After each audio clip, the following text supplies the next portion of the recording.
Hello mga kamarites! For today's video, samahan nyo naman ako magluto ng Bicol Express na paborito ng aking asawa. Sinimulan ko nang gayatin itong mga sangkap para tuloy-tuloy tayo sa pagluluto. Magsimula tayo sa pagpapainit ng kalan at lagyan natin ng kaunting mantika. Uunahin ko dito ang paggisa ng luya para mas lumabas ang lasa. Lulutuin ko lang ito hanggang magkulay brown at mangamoy ang luya. Kapag ganito na ang kulay, pwede na natin nilagay ang bawang at sibuyas. Nasa mahinang apoy nga lang pala ang aking kalan para hindi masunog ang ating ginigisa. Haluin lang natin ng haluin itong ginigisa natin para magpantay ang luto. Kapag umamoy na ang aroma ng ating ginigisa, pwede na natin nilagay dito ang bagoong alamang. Hinugasan ko nga pala iyan ng isang beses para mabawasan ang alat at saka malinisan nito. Minsan kasi may maliliit na isda o di kaya doon sa bagoong. Sa puntong to, pwede na natin lakasan ang ating apoy at gisahin ng mabuti hanggang sa matusta.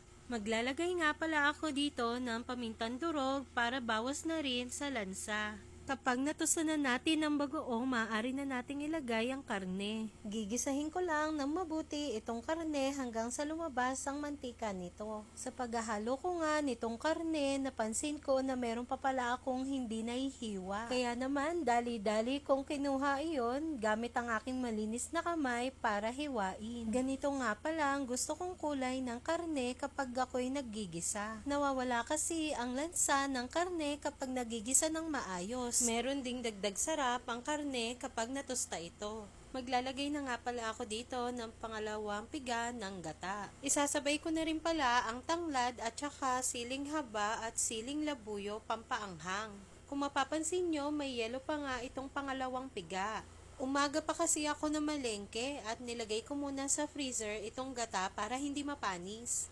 Ngayon naman ay ating mekos-mekos itong niluluto natin hanggang sa kumulo. Tinakpan ko nga pala itong niluluto natin para lumambot na rin yung karne. Sa puntong to, pwedeng-pwede na nating ilagay ang kakanggata o unang piga. Hihinaan ko na nga pala ang apoy ng ating kalan para hindi kumulta ang gata. Huwag din nating kalimutan na haluin itong niluluto para hindi mamuo ang gata. Kapag nagsimula naman ng kumulo ang ating niluluto, pwede na nating lakasan ang apoy. Magpatuloy lang tayo sa paghalo nitong niluluto hanggang sa kumaunti na itong sabaw. Maaari na rin pala tayo dito magdagdag ng asukal para mabalanse ang alat. Muli, haluin lang natin itong niluluto hanggang sa kumaunti na ang sabaw.